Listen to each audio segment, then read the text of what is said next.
Friends, कैसे हैं आप सब। स्वागत करती हूँ अपने यूट्यूब चैनल में। तो राजा रानी की बहुत ही अच्छी कहानी मैं सुनाने जा रही हूँ फ्रेंड्स, सुनिएगा ज़रूर। तो एक राजा और रानी रहते हैं, एक दूसरे से बहुत प्यार करते हैं। तो एक दिन जाते हैं वो लोग घूमने के लिए। तो जाते जाते एक जंगल पड़ता है। उस जंगल में रानी को सांप ने काट देता है। रानी तुरंत मर जाती है। राजा बहुत रोते हैं, बहुत रोते हैं, इतना रोते हैं कि पूरा जंगल एकदम सूना हो जाता है। बहुत रोते हैं।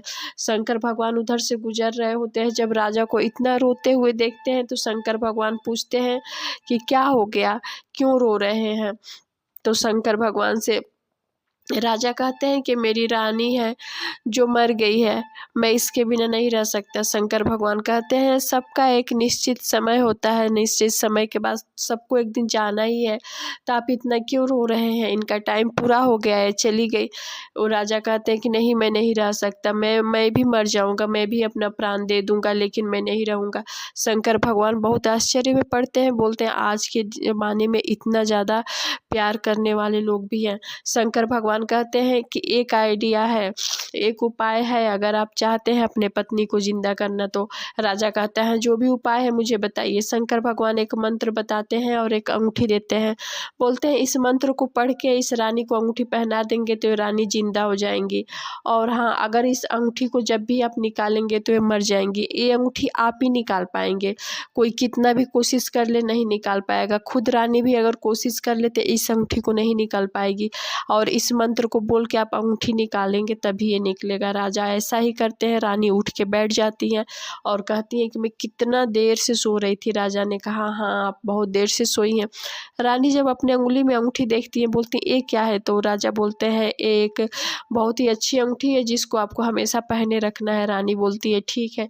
फिर राजा बोलते हैं मुझे प्यास लगी है, आपको भी पानी पीना है तो चलिए। रानी कहती है कि नहीं, आप जाइए। फिर राजा पानी पीने चले जाते हैं। रानी एक साधु को बैठे देखती हैं। रानी के मन में अब अलग लालच आ जाता है। रानी सोचती है ये साधु की ज़िंदगी कितनी अच्छी है, दिन भर छाँव में बैठो, गाना गाओ, खाना खाओ, कोई मेहनत नहीं, कुछ नहीं।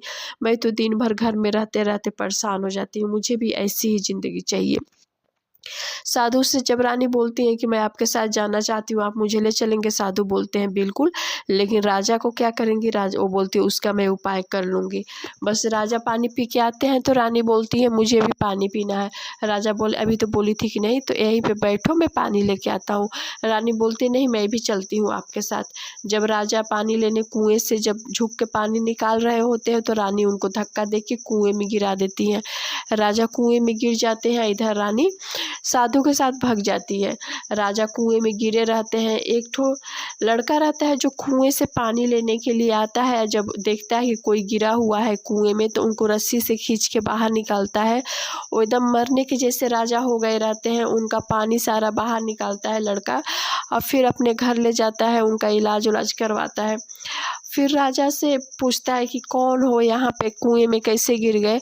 राजा अपनी पूरी बात बताते हैं। बोलते हैं कि मेरी जिसको मैं अपने जान से ज़्यादा प्यार करता था, अपना जान का आधा उम्र मैं उसको दे दिया, अपने उम्र का आधा उम्र मैं उसको दे दिया, आज वही मुझे मारना चाहती है। आज मुझे उसने उसमें कुएं में गिरा दिया। फिर लड़का पूछता है कि ऐसा क्यों। तो राजा बोलते हैं मुझे खुद नहीं मालूम उसने ऐसा क्यों किया। फिर राजा लड़के के साथ ही रहने लगते हैं। राजा इतने ज़्यादा टूट जाते हैं कि उनको अपने राज्य लौटने का भी मन नहीं होता है, लड़के के साथ ही रहते हैं। लड़का बोलता है कि आप इस सब चीज़ों को भूल जाओ, अच्छी ज़िंदगी जियो, लेकिन राजा नहीं भूल पाते हैं, उसी चीज़ को बार बार याद करते रहते हैं। फिर लड़का एक दिन बोलता है कि चलो पास के गाँव में नाच आया हुआ है, चलो चलते हैं देखने।